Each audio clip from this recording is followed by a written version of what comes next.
What's up, sneakerheads? Welcome back to Kicksale-PH Weekend Grind Episode 19. Let's go.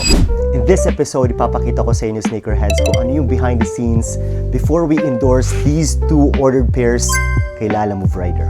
So the first thing we do, guys, is QC yung pair or quality check. So tatlong cameras yung ginamit ko dito, yung Osmo Pocket 3, yung Osmo Nano, at saka yung phone camera. So with these cameras, I capture every angle ng shoes. I film the front, sides, back, outsole, top view.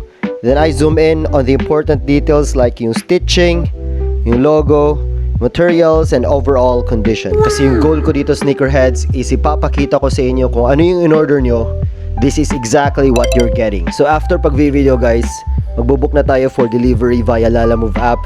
And since tagulan ngayon, dapat kasama sa option yung thermal bag para syempre safe yung ordered shoes niyo while in transit sa address niyo. Ngayon, guys, nakapag-book na tayo via Lalamove app. So hintayin na lang natin si Rider to pick up these two order pairs that will be shipped to Tondo, Manila. Let's go.